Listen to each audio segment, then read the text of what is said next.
we need to promote agriculture beyond what we are doing currently. So farmers need to be educated to plant early. Like I've said, it's a natural disaster, and there's little you can do about it. There are alternative ways. Unfortunately, they may not give us to the extent of food we need to get, but we have to survive. So the small-scale farmers are the ones feeding us, and majorly they are women and children. They're the ones feeding the nation. So there's need to give them that sensitization on how alternative ways of survival. There's the concept of compound farming. We need to really talk about it. Vertical farming, if you like. Backyard farming, if you like. Farming within the confines of your environment. Now, distant farming will still remain, no doubt. But unfortunately, the issue of insecurity, the issue of flooding now, there are areas that are not actually affected by flooding. So the local government should also think of emergency food reserves. It is very critical. Did you say emergency food reserve? Emergency food reserves, yes. So that we need to plan ahead. The food reserves will help ensure availability of food, especially during disasters like flood.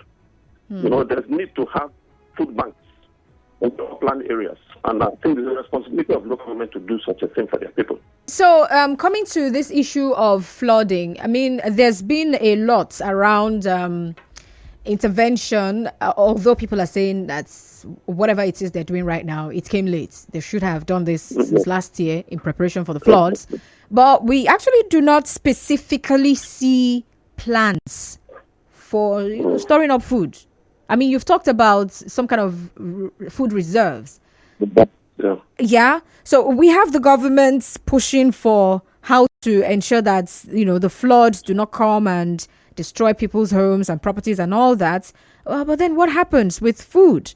How come we do not have our government paying attention to that as much? So you've said it boils down to priority. Do we need the oil to dry up so that we will understand how much we need to focus on agriculture? Well, maybe not.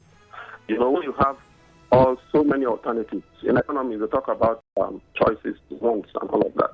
When you have too many alternatives, you take things for granted. That's the nature of man.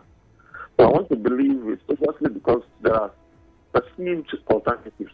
If there are no alternatives, definitely everybody will face agriculture, because that's the highest producer of labor, all over the country. We are aware of that.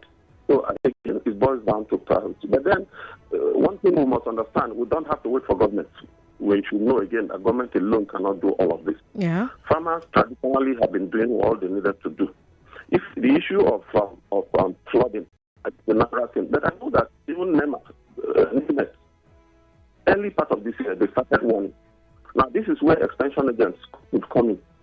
Handbills, flyers, sensitization activities to farmers. So let them know what to do. If you are planning in this season, start early.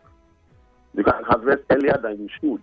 And there are crops, actually, maybe farmers, again, are not aware. It boils down to extension activities, inadequacy of it. That there are flood-resistant crops. We can, promote things like that. Research is ongoing. It's a dynamic process. Crop diversification. Gone are the days where we insist on monocropping or sole cropping. When there's any disease infection or pest infestation, it wipes out everything. So now, part of the climate-smart agricultural practice is to diversify the crops, to grow several crops at the same time, so that when there's an invasion, disease invasion or infection, it may not wipe out the entire thing. There are certain crops that are resistant to certain diseases. There are certain crops that are resistant to infestation by certain pests. So advising farmers to diversify in their crop production is very, very critical at times like